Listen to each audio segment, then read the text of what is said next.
नमस्कार मेरे अलीगढ़ स्टडी परिवार के सदस्यों। मैं आपका दोस्त विवेक स्वागत करता हूं यूपी पुलिस के लिए बहुत ही महत्वपूर्ण हिंदी की एक और क्विज में। तो चलिए दोस्तों, बिना टाइम वेस्ट किए सीधा प्रश्नों को हल करते हैं।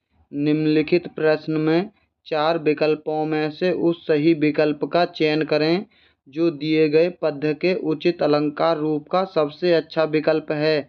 यानी पद्य दे रखा है, तरनी तनुजा तट तमाल तरुबर बहुछाए। इसमें कौन सा अलंकार होगा? ऑप्शन है अनुप्रास अलंकार, यमक अलंकार, श्लेष अलंकार या उपमा अलंकार। इसका सही जवाब है ऑप्शन ए अनुप्रास अलंकार होगा। दोस्तों, अनुप्रास अलंकार को पहचानने का सबसे आसान तरीका है, जब कोई अक्षर बार बार आ रहा हो पद्य में तो वहाँ अनुप्रास अलंकार होता है। यहाँ ता बार बार आ रहा है, इसीलिए यहाँ अनुप्रास अलंकार है। और यमक अलंकार को पहचानने के लिए जब कोई शब्द 2 बार आए और उसका अर्थ दोनों बार अलग अलग हो तब यमक अलंकार होगा। और श्लेष अलंकार में जब एक ही शब्द के अनेक अर्थ देता हो, यानी एक शब्द आए और उसके अर्थ अलग अलग दे रहा हो तो वहाँ श्लेष अलंकार होता है। उपमा अलंकार में जब उपमेय की तुलना उपमान से ही की जाती है वहाँ उपमा अलंकार होता है। अगला प्रश्न, उस सही विकल्प का चयन करें जो रेखांकित शब्द का सही अव्यय का भेद हो।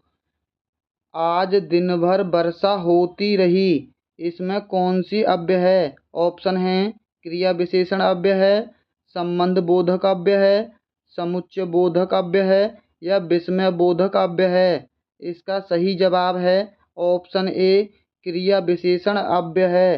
क्रिया विशेषण अव्यय में जब शब्द क्रिया की विशेषता बताए वहाँ क्रिया विशेषण अव्यय होता है। अगला प्रश्न, निम्नलिखित प्रश्न में 4 विकल्पों में से सही विकल्प का चयन करना है। यानी जो अशुद्ध वाक्य है उसको शुद्ध रूप में अच्छा विकल्प कौन सा होगा ये बताना है। आप नानी के घर जाओ, इसमें से कौन सा शुद्ध होगा? ऑप्शन है आप नानी के घर जाइए, आप नानी घर जाओ, आपने नानी के घर जाना है, आप नानी के घर जाओ। इसका सही जवाब है ऑप्शन ए आप नानी के घर जाइए, यह सबसे शुद्ध लिखा हुआ है। अगला प्रश्न, एक छंद में कितने चरण होते हैं? ऑप्शन हैं 4 चरण होते हैं, 6 चरण होते हैं, 8 चरण होते हैं या 10 चरण होते हैं। इसका सही जवाब है ऑप्शन ए 4 चरण होते हैं। 2 छंदों में 6 चरण होते हैं जिनका नाम है छप्पया और कुंडलिया। ये दोनों छंद ऐसे हैं इनमें 6 चरण होते हैं। अगर आपको प्रश्न ऐसे ही पूछा जाता है तो इसका जवाब 4 चरण ही होगा।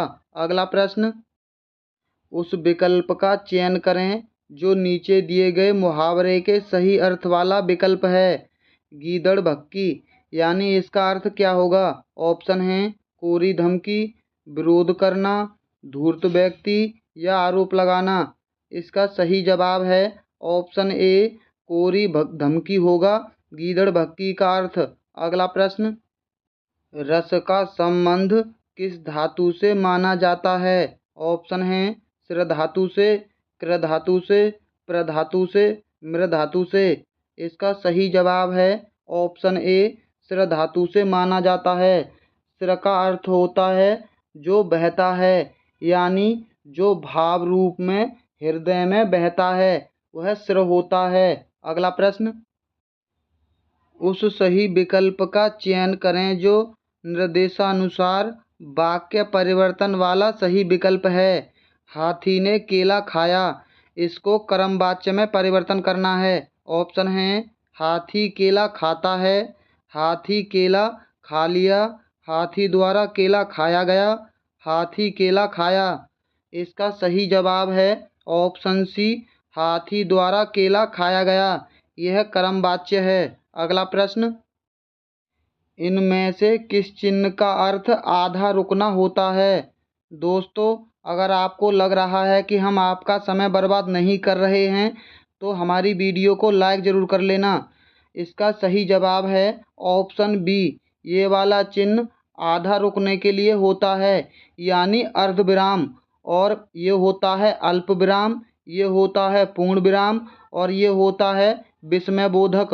अगला प्रश्न, दिए गए शब्द के सही समास वाला विकल्प पहचानिए। दशानन में कौन सा समास सही है? ऑप्शन हैं 10 हैं आनन जिसके, 100 हैं आनन जिसके, 10 हैं आंगन जिसके, 10 हैं नान जिसके। इसका सही जवाब है ऑप्शन ए, 10 हैं आनन जिसके, यानी रावण। रावण के लिए यहाँ दशानन का प्रयोग हुआ है, इसमें बहुब्रीहि समास है। अगला प्रश्न, इनमें से उस विकल्प का चयन करें जो शब्द या वाक्य का सबसे अच्छा एक शब्द विकल्प है, जो किसी भी स्थिति में टाला ना जा सके उसके लिए एक शब्द होगा। ऑप्शन हैं असंभव, संभव, अनिवार्य, आजीवन। इसका सही जवाब है ऑप्शन सी, अनिवार्य। अनिवार्य कार्य को कभी भी टाला नहीं जा सकता। असंभव का होता है जिसे किया ना जा सके, संभव का होता है जिसे किया जा सके और आजीवन का होता है पूर्ण जीवन चलने वाला। अगला प्रश्न,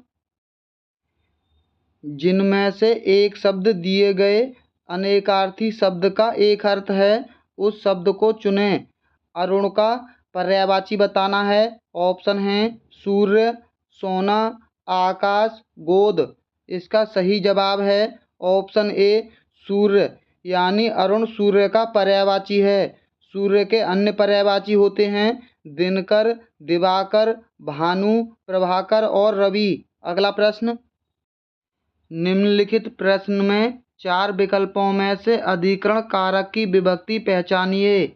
रार रे, से के, हे अरे या मैं पर। इसका सही जवाब है ऑप्शन डी, अधिकरण कारक में मैं पर होता है। दोस्तों, विभक्ति चिन्ह देख लेते हैं सभी के। कर्ता ने कर्म को कर्ण से या द्वारा, अपादान से, अपादान का से होता है ये अलग होने की स्थिति में, और संप्रदान का के लिए, संबंध का होता है काकी के, नानी ने और रारी रे, अधिकरण का मैं पर और संबोधन का हे अरे। अगला प्रश्न, उस सही विकल्प का चयन करें जो बताता है कि कौन सा पुरुषवाचक सर्वनाम का भेद नहीं है। ऑप्शन हैं अन्य पुरुष, मध्य पुरुष, अति उत्तम पुरुष, उत्तम पुरुष। इसका सही जवाब है ऑप्शन सी, अति उत्तम पुरुष। यह पुरुषवाचक सर्वनाम का भेद नहीं होता है। इनके 3 भेद होते हैं, अन्य पुरुष, मध्य पुरुष और उत्तम पुरुष। अगला प्रश्न, उस सही विकल्प का चयन करें जो बताता है कि क्रिया भूतकाल से शुरू होकर अभी अभी समाप्त हुई हो। ऑप्शन हैं सामान्य भूतकाल, आसन्न भूतकाल, अपूर्ण भूतकाल, पूर्ण भूतकाल। इसका सही जवाब है ऑप्शन डी, पूर्ण भूतकाल होता है। अगला प्रश्न, निम्नलिखित प्रश्न में वाक्य के संरचना के आधार पर उसका भेद बताइए। अनु ने देखकर निबंध लिखा। इसमें वाक्य की संरचना बतानी है। ऑप्शन है कृदंत क्रिया है, पूर्वकालिक क्रिया है, नाम धातु क्रिया है या संयुक्त क्रिया है।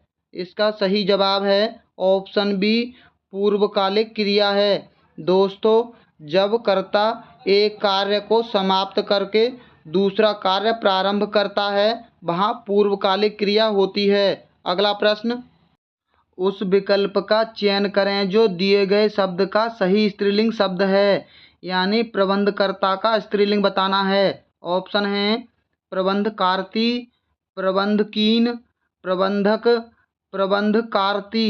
इसका सही जवाब है ऑप्शन सी, प्रबंधक होता है, यानी प्रबंधकर्ता का स्त्रीलिंग प्रबंधक होता है। अगला प्रश्न, नीचे दिए गए शब्द का सही बहुवचन रूप वाला विकल्प पहचानिए।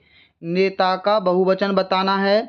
नेते होता है, नेतों होता है, नेताओं होता है या नेता होता है।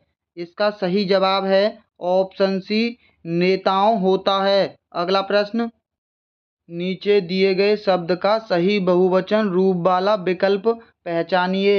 ऋतु का बहुवचन बताना है। ऑप्शन है ऋतुएं होता है, ऋतुओं होता है, ऋतुओं होता है या ऋतुएं।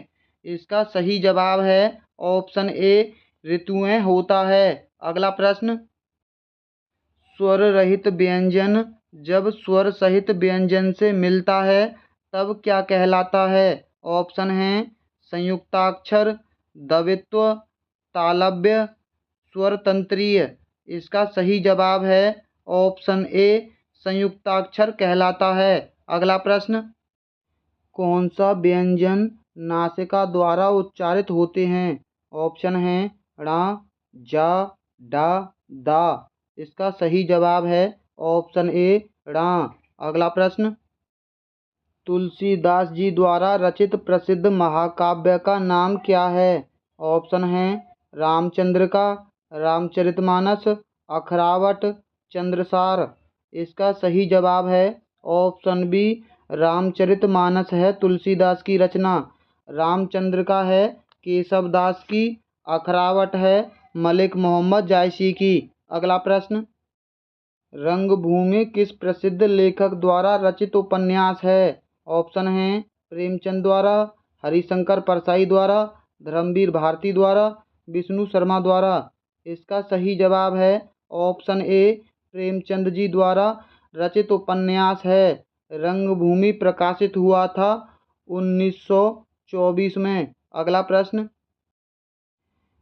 इनमें से कौन सी जयशंकर प्रसाद जी की प्रसिद्ध रचना है? ऑप्शन है परिमल, नीरजा, कामायनी, अनामिका।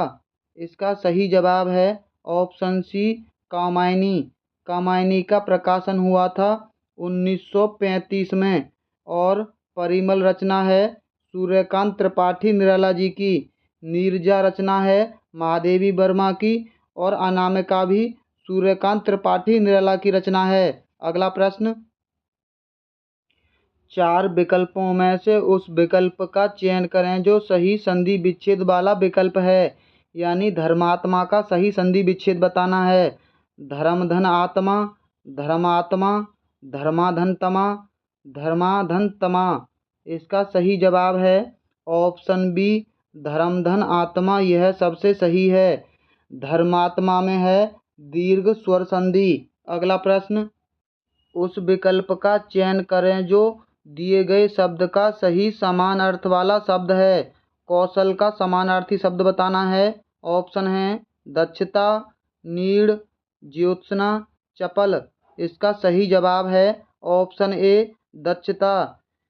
दोस्तों, यहाँ ज्योत्सना शब्द अशुद्ध लिखा हुआ है और पूछा भी जाता है। ज्योत्सना शुद्ध होता है, उसमें 3 अक्षर आधे आते हैं।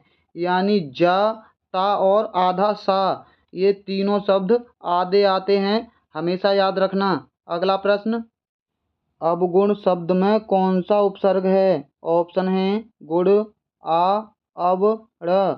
इसका सही जवाब है ऑप्शन सी अब उपसर्ग है। अगला प्रश्न, उस विकल्प का चयन करें जो प्रत्यय से नहीं बना है। ऑप्शन है लालिमा, टुकड़ी, शक्तिमान, सफल। इसका सही जवाब है ऑप्शन ए लालिमा शब्द किसी भी प्रत्यय से नहीं बना है। अगला प्रश्न, उस विकल्प का चयन करें जो सही संधि विच्छेद वाला विकल्प है। यानी सुक्ति का सही संधि विच्छेद बताना है। ऑप्शन है सूधन उक्ति, साधन उक्ति, सुधंती, साधन उक्ति। इसका सही जवाब है ऑप्शन ए सुधन उक्ति। सुक्ति में दीर्घ स्वर संधि होती है। अगला प्रश्न, दिए गए शब्द के विपरीतार्थ वाला विकल्प चुनिए। यानी बंधन का विलोम शब्द बताना है। ऑप्शन है बांधना, छोड़ना, रिश्ता या मुक्त। इसका सही जवाब है ऑप्शन डी मुक्त। अगला प्रश्न, दोस्तों, ग्राम का तद्भव रूप बताना है। ऑप्शन है शहर होता है, गांव होता है, सड़क होता है या खेत होता है। इसका जवाब आप हमें कमेंट बॉक्स में देना। दोस्तों, अगर आपको ऐसे ही बिना टाइम वेस्ट की अच्छी प्रैक्टिस करनी है तो हमारी वीडियो को लाइक और हमारे चैनल को सब्सक्राइब कर लीजिए, क्योंकि हम एग्ज़ाम तक आपको ऐसे ही दमदार प्रश्नों की प्रैक्टिस कराते रहेंगे। तो चलिए मिलते हैं बहुत जल्द अगली क्विज में।